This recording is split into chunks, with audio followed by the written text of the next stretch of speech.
Right, are you filming? Yeah. Right. 20th of December. We have this beautiful thing here. Oh, a cat! Even the cat's come to look. Right, come and have a look. Come and have a look at this beauty. Show the inside, Rupert. Show the inside. Don't go too quick, so people can enjoy it. Right. Now then. Now to start it up, you have to watch, Rupert. Watch. Come here. Now what you have to do, right, is you have to come in. So it's right. You start the key like this, and you look at the dashboard there, and you should need to come in a bit further on. That's it. And then when you switch it on, there is a little light there, that one there. That means the glow plugs are working, right? So when it goes off, you ready? When it goes off, that means it's ready to start. So you go back and just check the exhaust fumes. Right, you ready? As I turn it up. It's very laggy.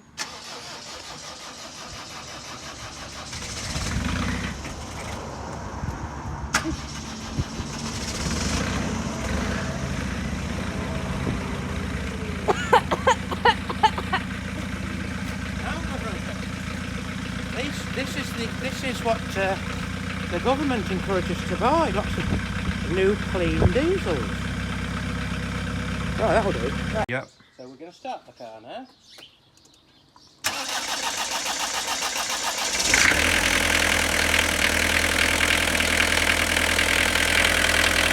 Right.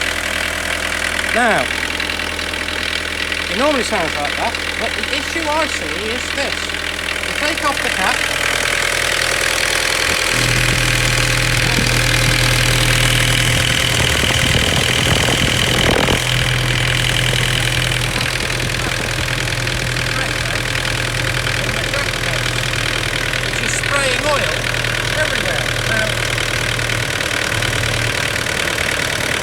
Take this pipe off, which in theory could be a similar pressure, what we find is there's barely any gases flowing out of there, suggesting that the blockage is on the filter that's here.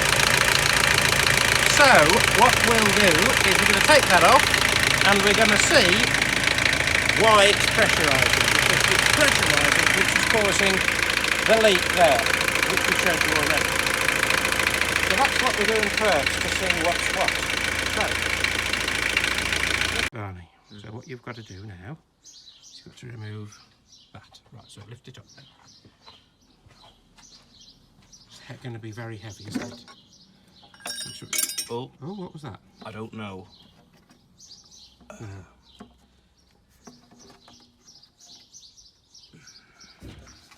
Oh, that's interesting. Right, so this is the issue. So round here, that's where we think might be blocked. So this is this oil separator. So we need to somehow or other work out how that comes off, because that is what seems to be blocked. If we just... Right. So what are they? Are they? They're Allen keys? No, they're like the other way around. They're not they're like the bits that come out. So you need to fit something on top of it rather than inside of it. Okay, sockets. Right, let's have a look then. Right, cleaning out the filter, and I wasn't sure it was that bad, but obviously goes in there. That doesn't look too bad either.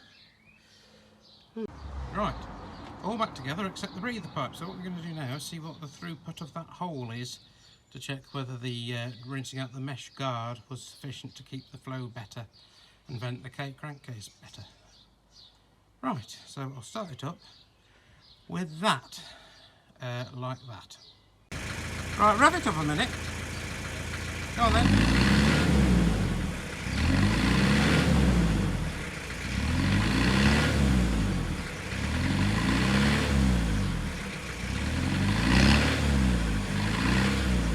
What revs are you going up to?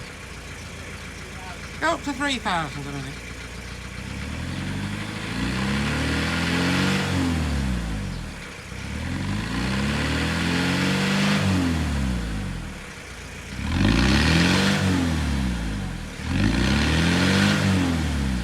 That's certainly certainly doesn't smell anywhere near as oily. Right,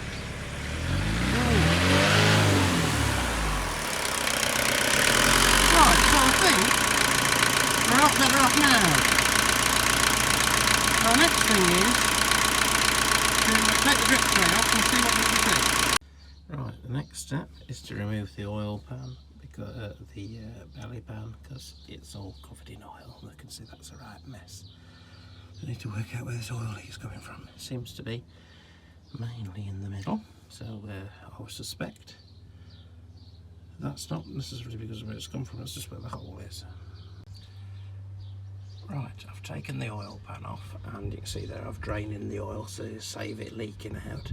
But most noticeably, I've discovered, where's it gone? It's all a bit black. Yeah, this, you can see that thing there, is apparently where the oil seems to be leaking from, and it's a nut's come off. And that's all it was. So I should put another nut, which I've got a few on, then I'll put another one on to lock that one. But it looks as though the other side's coming off as well. So whatever that is, probably needs a nylock nut on it, I'd guess. There you go, that's the one. Centre screen. Right, I've rinsed it through a couple of times with flushing oil to try and get rid of all the grime, and as I think I've got there now, completely clean sump, not a drip of oil anywhere, and I'll leave that overnight to see if there's any leaks. Very pleased with how that's all come out. No seeping crank, what's it called, there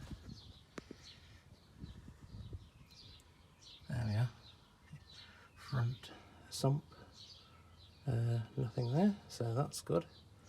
Not a drip, so nothing, completely clean. And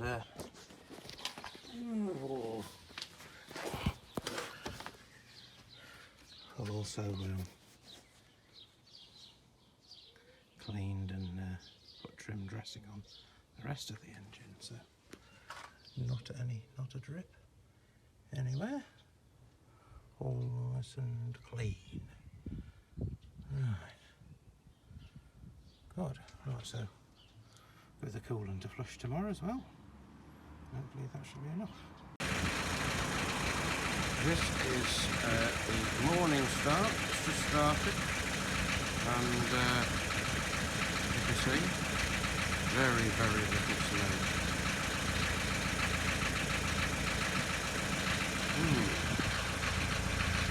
Very impressive. Right, there's a couple of bits to weld here. So there's tips of the doors, which may be okay, but I doubt it. Then this is the other tip of the door, so that needs reconstructing. This is the sill, obviously been covered in several layers of paint, but it got an MOT mention on this last year, and closer inspection reveals a number of holes. So I need to think carefully, so I need to strip that off, take the wheel off, work out what's what, and think about where I'm going to weld. There we are.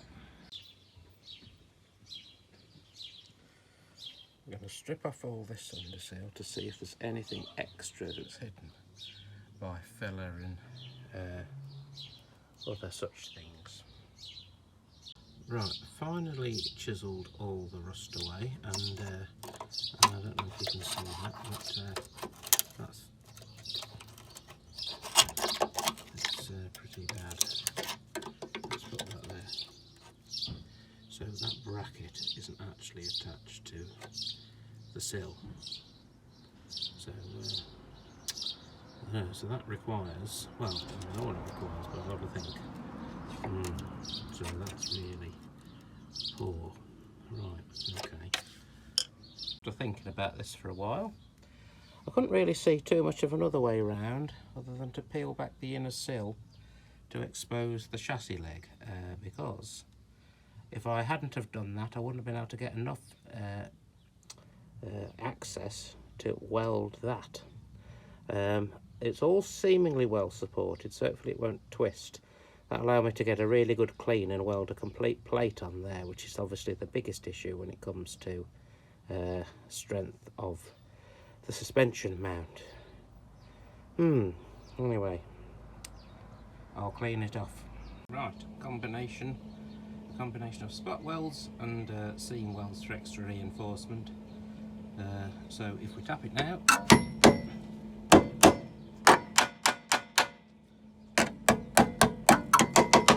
no way that's going anywhere. Right.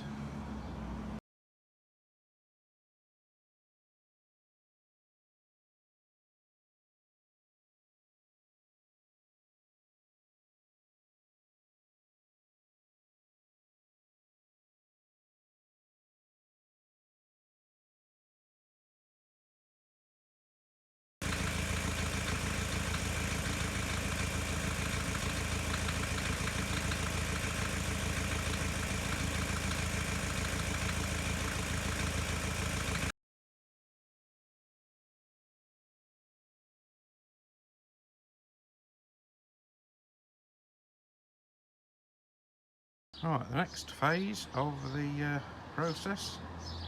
First of all, I need to get some shape to this wing. I don't know quite what's happened to that. It looks like it's had the profile scraped off. So that's that. This door's okay. This back door, now if you look at that down there, you can see there's lots of, this looks very wobbly. And also at the bottom, there's some rust. I don't know whether it's worth cutting that out and putting a new plate in. Possibly it is. And then obviously you've got another one there. But as well as all that, you've got a big gouge in the back. A big gouge in the back panel. There you go, I can just about see that. So all of that really needs painting. So it's quite a straightforward job. I'm looking forward to that. That's the rewarding part of it. So I need to strip all that funny paint off, which is like hammerite, and get rid of all the gunk and see if there's any more holes. Smooth that off, and I think we're then in business, just battling with this trim at the moment.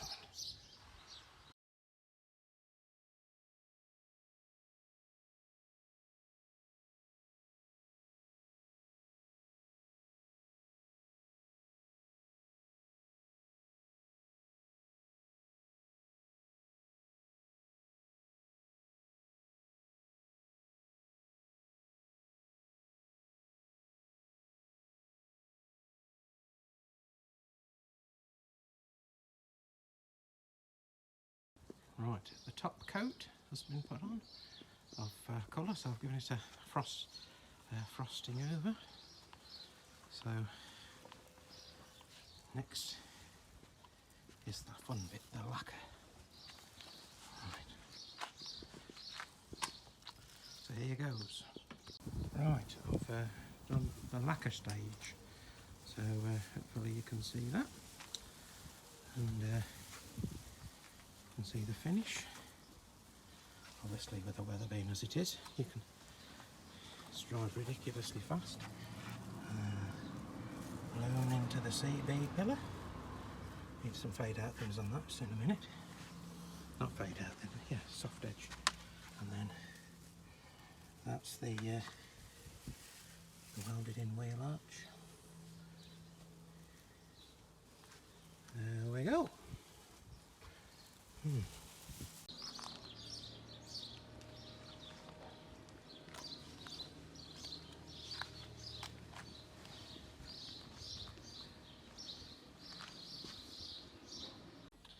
Right, here we go, the final thing finished.